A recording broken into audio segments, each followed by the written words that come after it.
Chris here, Mercer County Boot Camp in Pennington with another real quick video for you.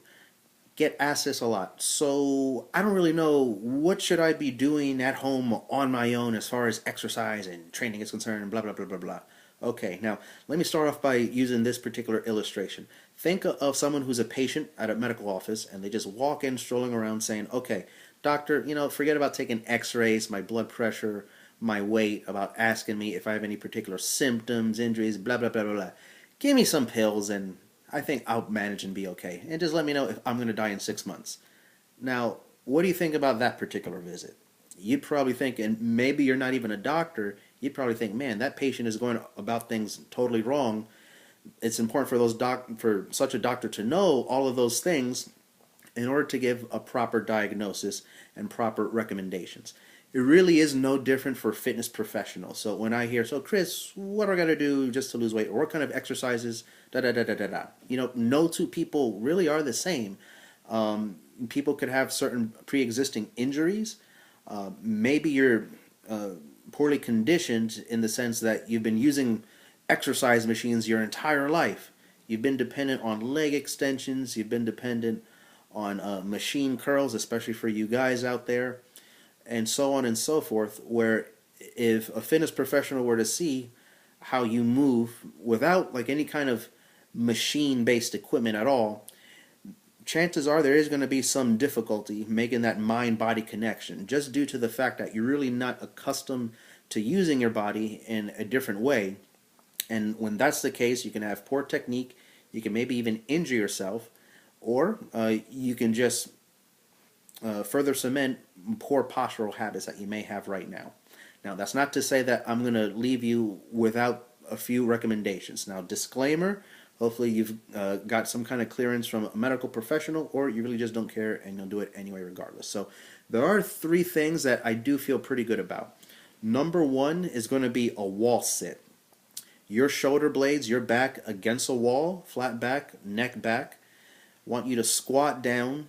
It's going to be a straight line between your hip to your kneecap. You've maybe done this in gym class, that wall sit, all right? Now, your neck is also against the wall. As soon as that happens, I want you to extend your arms all the way out, not like this because my elbow is bent, but your arms are going to be totally locked out, and you're going to have your thumbs pointing back like a hitchhiker. So now your thumbs touch.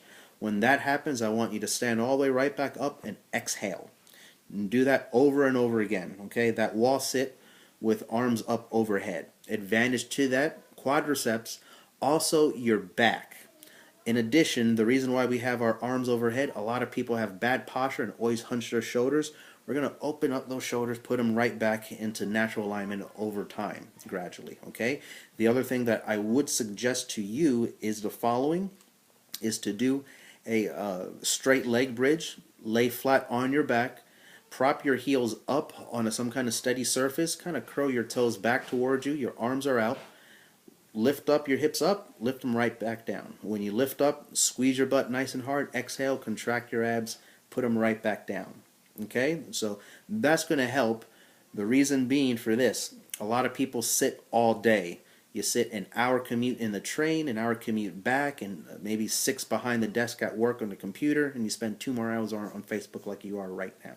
Okay, so the following exercise, which is the third, is going to be really great for making sure that gravity is flowing in a different way throughout your body, also blood throughout your extremities in a different manner. You're used to just standing up, all right, so gravity is going in one direction. So the following exercise, if you've done yoga, you'll like this. It's known as the downward dog pose, okay? This is going to be great for eventually lengthening your hamstrings.